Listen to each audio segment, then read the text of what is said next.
এই মডেলটা হলো Vivo V15। এই মডেলটাতে প্রবলেম হচ্ছে যে অফ হয়ে যাচ্ছে সেট, বারবার বন্ধ হয়ে যাচ্ছে সেট।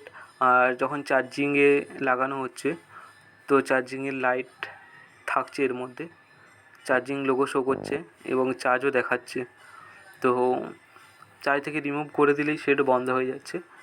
এটা হচ্ছে এর প্রবলেম। এটা সম্ভবত প্রবলেমটা এসেছে হয় ব্যাটারি থেকে, না হয়তো পাওয়ার সাপ্লাই আইসি থেকে এসেছে, পাওয়ার আইসি থেকে এসেছে। তো এটাকে আগে ডিসেম্বল করার জন্য ব্যাক প্যানেলটা এইভাবে কাটতে হবে, আস্তে আস্তে করে সাইডে ব্যাক প্যানেল কাটতে হবে। আর এই ব্যাক প্যানেলটা তোলার জন্যে ফ্যালকন 530 এই স্প্রেটা করলে তাড়াতাড়ি ব্যাক প্যানেলটা উঠে যায়। এই ফ্যালকনের সাহায্যে আঠাটা সহজেই নরম হয়ে যায়।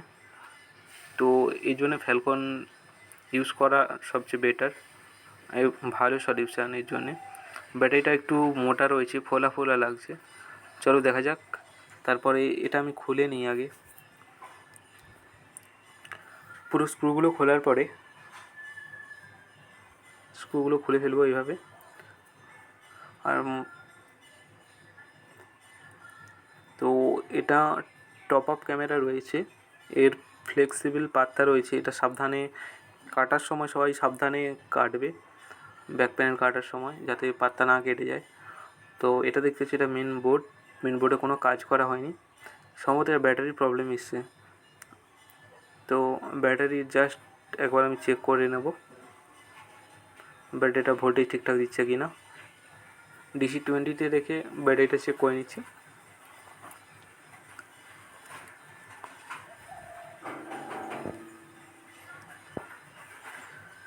জাস্ট প্লাসে প্লাস, মাইনাসে মাইনাস, মাইনাস প্লাস হয়ে গেছে। এটা প্লাসে প্লাস, মাইনাস 3.5 ভোল্ট দেখাচ্ছে। ইনক্রিজিং হচ্ছে ভোল্ট, কম হচ্ছে ভোল্ট, বেশিও হচ্ছে।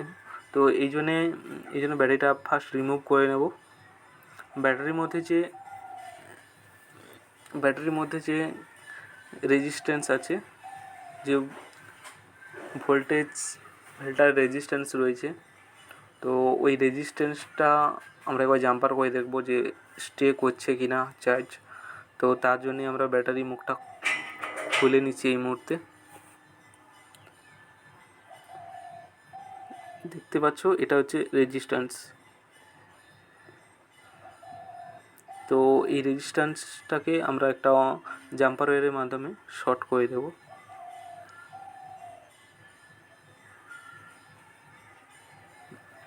জাস্ট জাম্পার ওয়্যারটা ভালো করে সোল্ডিং করে শর্ট করে নেব এই রেজিস্ট্যান্সটা।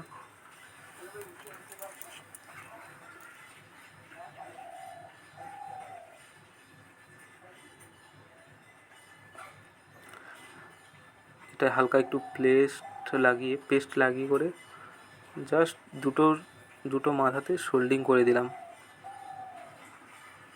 তো এবার দেখবো ব্যাটারির ভোল্টেজটা ফিক্স হয়েছে কি না, যেটা কম বেশি হচ্ছিলো, যে ফিক্স হয়েছে কি না ব্যাটারি ভোল্টেজটা।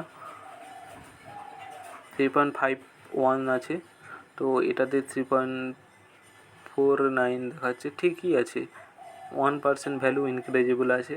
তো 1% ভ্যালু কম থাকুক, বাট ব্যাটারি সাপ্লাইয়ের যে ভোল্টেজটা মোটামুটিভাবে ফিক্স এসে গেছে। তো কোনো কম বেশি হচ্ছে না, এটাই অনেক। তো জাস্ট আমরা লাগিয়ে একবার ব্যাটারিটাকে চার্জ করে দেখব, ফুল চার্জ করে দেখব যে সেটটা অন হচ্ছে কি না। দেখতে পেয়েছো সেটে পুরো ভিভো লেখা এসে গেছে আর সেট অনও হয়ে গেছে। তো এটা ছিল Vivo V15 মডেলের চার্জ অন অফের সমস্যার সমাধান ছিল এটা। তো এটা সবসময় ব্যাটারি থেকে প্রবলেম আসে এটা হয় না। তো ব্যাটারি ছাড়াও পাওয়ার সাপ্লাই আইসি থেকে প্রবলেম হতে পারে, সিপিইউ থেকে প্রবলেম আসতে পারে। তো অবশ্যই চেক করে কাজ করার চেষ্টা করবে সবাই। আর ভিডিওটা দেখার জন্য সবাইকে অশেষ ধন্যবাদ। আর ফোনটা আমি জাস্ট প্রপারলি ফিটিং করেও দেখিয়ে দিচ্ছি কীভাবে ফিটিং করতে হবে।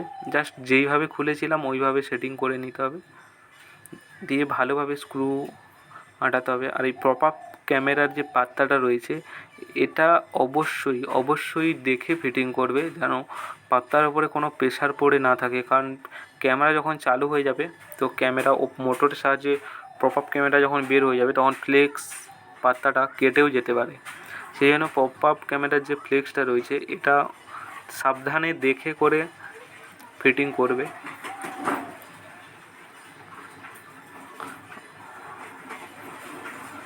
তো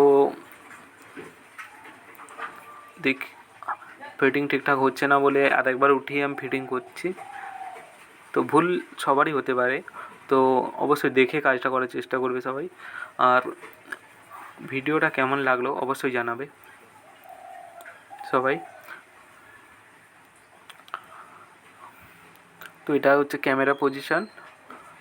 ক্যামেরা পজিশনটাও স্ক্রু দিয়ে ভালো করে টাইট ফিটিং করে দিচ্ছি।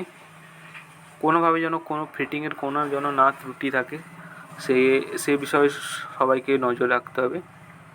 দেখতে পাচ্ছ প্রপারলি ফিটিং হয়ে গেছে। এবার গ্লু এটা পরিষ্কার করে লাগানো দরকার ছিল, বাট গ্লু পরিষ্কারের কোনো ব্যাপার নেই এখানটাতে, কারণ অলরেডি ব্যাক প্যানেলটা খারাপ হয়ে আছে, কাস্টমার চেঞ্জ করতে বারণ করেছে, তাই এর ব্যাক প্যানেলটা চেঞ্জ হবে না। আর গ্লু অল্প লেগে আছে, সেই জন্য ওপর থেকে অল্প গ্লু দিয়ে ভালোভাবে ফিটিং করে দিচ্ছি আমরা।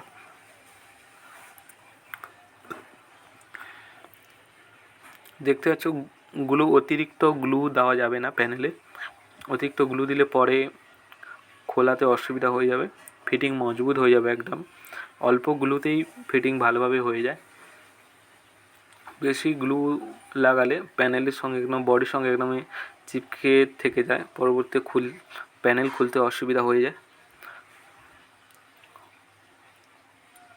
তো এই কাজটা প্রপারলি করতে আমার টাইম লেগেছে অ্যাকচুয়ালি 17 মিনিট। তো ভিডিওটা এডিটিং করে দেখানো হচ্ছে, আর ভিডিও দেখেই বুঝতে পারছো সবাই কতটা ফাস্ট হচ্ছে ভিডিও।